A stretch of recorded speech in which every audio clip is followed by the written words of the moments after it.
not gonna lie, this is like a weird time of the year for me. Like, I'm a big hockey guy. By the way, Red Wings 5-1, boom, off to their best start in 10 years. Haven't made the playoffs in 10 years. But even as a big hockey guy, it's just there's too much going on, right? I got the World Series.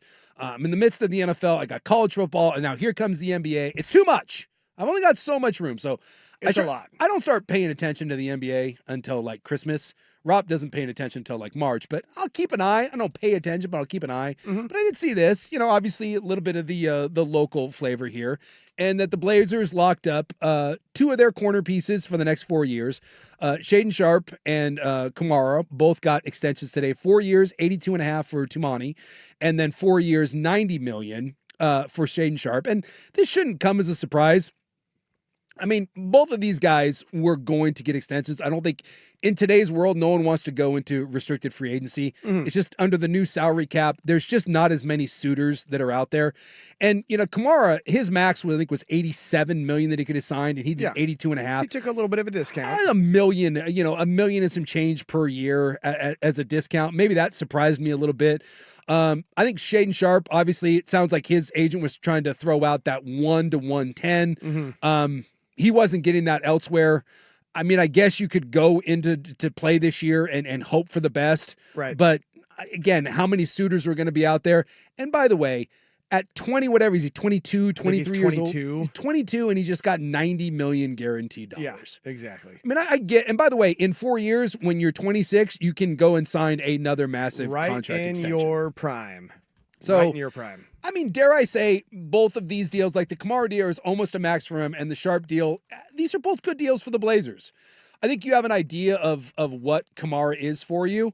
Whether or not he ends up becoming anything more than what he is now, I mean, that's the question mark. But what he is now is an all-NBA defender, and he's a guy which you have not had. No. In, I think, the last NBA, exactly, Theo Ratliff. So you have... That was a long time ago, my friend. You have a long-rangey, switchable defender who plays his ass off and seems to be getting better from an offensive standpoint. Now, will he ever be a 20-point a night guy? Probably not. But I suppose if he does, you'll take it. Yeah, there's room to develop there. But if all he does is give you what he did last year at that rate for what the NBA has handed out money in the past, that is a nice deal for Portland. Yeah. And for Shaedon Sharpe, I mean, this is essentially what you gave Anthony Simons. And Anthony Simons turned out to be a one-dimensional player that scored 20 a night and actually didn't do anything for you. And that's fine. You moved on from him. He's in Boston now. Town. And this is Sharpe. You're doing the same thing. He's 22 years old. And I think with Shaedon Sharpe, this is going to boil down to at $22.5 million a year, which is again, that's a generational money payday for him. Absolutely. Does Shaedon Sharpe at 22 become the sort of guy that says, I've gotten paid and now I want to become one of the best players in the NBA? Or is he the guy that says, I just got $90 million and in 4 years, I'll get another $90 million by being the exact same player that I am? And unfortunately, for most of the NBA, that's a valid question. It's the latter. Yeah. Most of the time you talk about the uber athletic guys with maybe a bit of an effort problem that don't play defense and really don't do anything other than fill up the points sheet. Most of the guys don't turn into beasts. They don't become great two-way players. Right. Not saying that Sharpe won't, not saying that he can't, but that's the guy's hyper athletic. He has every tool in the book. He got benched last year for not playing hard.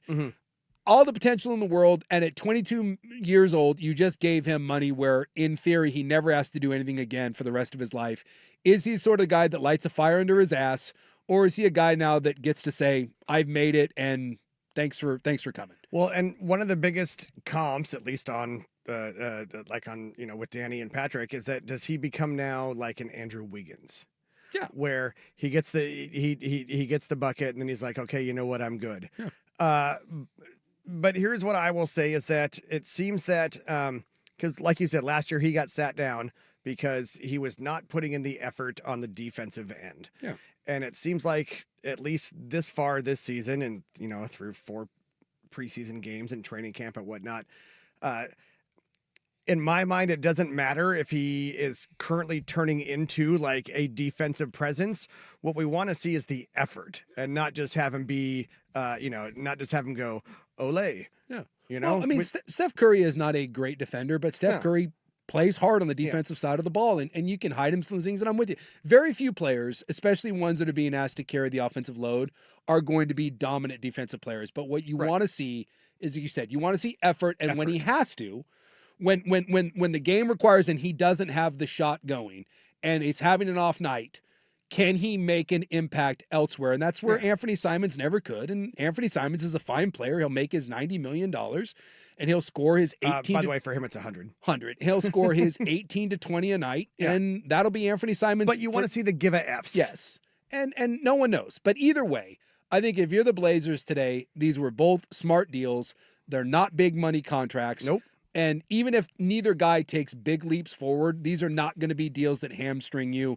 So I think this was a good day for Portland. And you kind of get this out of the way, and now you get to see where this goes forward with two guys that really you need both of these guys to get ultimately where you want to be, which is more than just a play-in team. Yeah, and like with the Tumani Camara deal, like we said, he took a few $1 million discount to stay in town. Yep.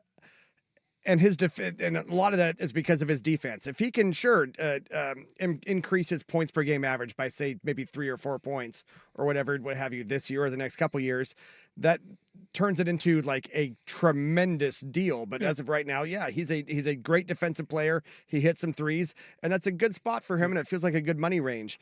What you need from Shaedon is you need to see a good probably 4 points per game jump this year, right?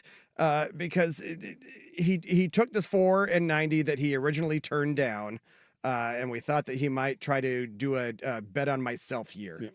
But instead he decided, I'm going to stay here. And I think that another point that got made this morning, it seems like both of these guys did it because they feel like this is a good spot for them and a place that they want to be and that they can grow and learn and continue to develop over the next 5 years that they're locked up for. And I give Cronin credit. They stuck to their guns. Sharpe wanted 100, 110. He said, no, we're going to offer you 90. We're staying at 90. And they got him at 90. I think these are both good deals.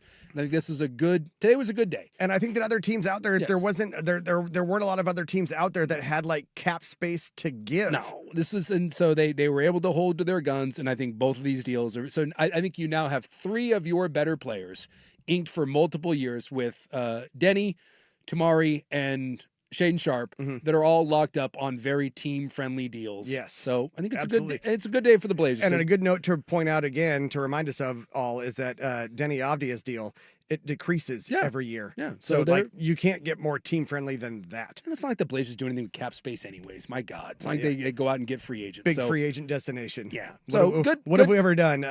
Andre Miller and Brian Grant? I think those are your 2 biggest ones. Good day to be a Blazer. What happens with it long term, we'll wait and see. But the NBA is here. Wake me in December.